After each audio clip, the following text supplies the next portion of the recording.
동양대 표창장과 관련하여 검찰 내부자에게 전해들은 충격적인 이야기. 임정엽이 법정에서 요구한 민간 전문가 의견서를 제출하기 위해 검찰이 위촉한 컴퓨터 전문가 중 검찰이 주장하는 포렌식 결과에 동의하는 사람이 단 한 명도 없어 재판부에 대한 의견서 제출을 포기했다. 동양대 표창장 결심 공판을 앞두고 임정엽은 검찰과 정경심 교수 변호인에게 다음과 같은 취지의 의견서 제출을 요구했다. 재판부는 컴퓨터에 관한 전문 지식이 부족하다. 따라서 누구의 주장이 맞는지 판단할 능력이 없다. 검찰과 변호인 측은 각각 민간 컴퓨터 전문가의 검토 의견을 받아서 제출해달라. 그러면 제출된 전문가 의견을 바탕으로 판결하겠다. 재판부 스스로 컴퓨터 활용 능력이나 지식이 부족함을 인정하고 민간 전문가의 의견을 반영하겠다는 입장을 밝힌 것이다. 이에 대해 정경심 교수 측은 사회적으로 인정받는 컴퓨터 전문가들로부터 검찰의 포렌식 결과를 완벽하게 탄핵하는 내용의 검토 의견서를 받아 법원에 제출했다. 그러나 검찰은 민간 전문가의 의견서를 제출하지 못했다. 그 이유는 검찰이 선발한 컴퓨터 전문가들이 단 한 명도 예외 없이 검찰의 포렌식 검토 의견서에 대한 동의를 거부했기 때문이라는 것이다.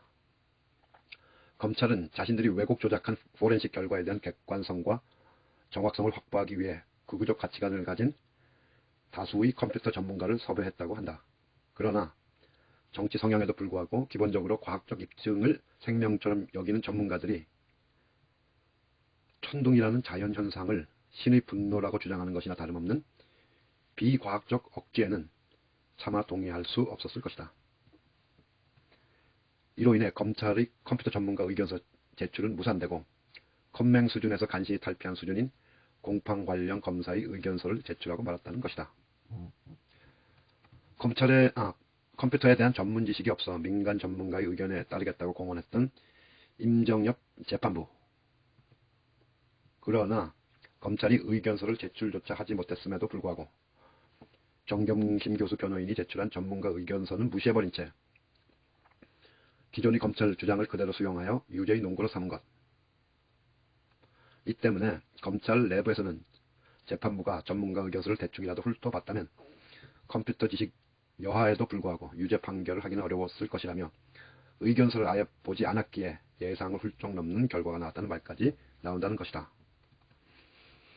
대한민국 정부 수립 이후의 재판을 통틀어서 법원의 요구에 따라 전문가 의견을 제출한 쪽이 패소하고 무시한 쪽이 승소한 사례가 단 한 번이라도 있었던가? 재판 이전에 이게 상식적으로도 납득이 되는 일인가? 정경심 교수의 재판을 방청한 시민들과 기자들은 임정엽이 요구한 민간 전문가의 의견서를 당연히 검찰도 제출할 것으로 알고 있을 것. 검찰이 스스로 의견서를 제출하지 못했다는 사실을 공개하거나 법원이 밝히지 않는 이상 누구도 알 수 없는 것이 사실상 밀실 재판의 현실. 더구나 최성해의 증언조차 180도 뒤집은 가짜 판결문에 대한 문제 제기조차 단 한 줄도 보도가 되지 않는 것이 정경심 교수가 처한 암담한 언론 환경입니다. 이러한 상황은 어떤 무죄의 증거를 제시한다 하더라도 묻지마 유죄를 선고할 개연성을 웅변하며 항소심도 별반 기대할 것이 없다는 생각. 그 이유는 임정엽은 하수인에 불과하고 정경심 교수를 비롯한 조국 전 장관 가족에 대한 재판의 진짜 배우는 윤석열과 야합한 적폐 김명수라는 확신 때문. 이제 정경심 교수 변호인은 전략을 바꿔야 모든 것을 법정에서 따지고 바로잡는다는 고정관념에서 탈피하고 정면 대응을 불사해야 함. 변호인들이 직접 나서서 편파적 재판과 최성해의 증언 조작으로 대표되는 가짜 판결 내용에 대해 허위 공문서 작성죄로 고발하는 극단적 대응으로 여론의 관심을 환기시키고 이슈화하는 것만이 이길 수 있는 최선의 대책. 부담이 크겠지만 지금과 같은 신사적 대처로는 이길 수 없는 싸움. 대응 방법의 대대적 변화를 희망하며 결탄코 법원의 선의를 믿어서는 안됩니다. 장신중 전 강릉경찰서장 페이스북 장신중.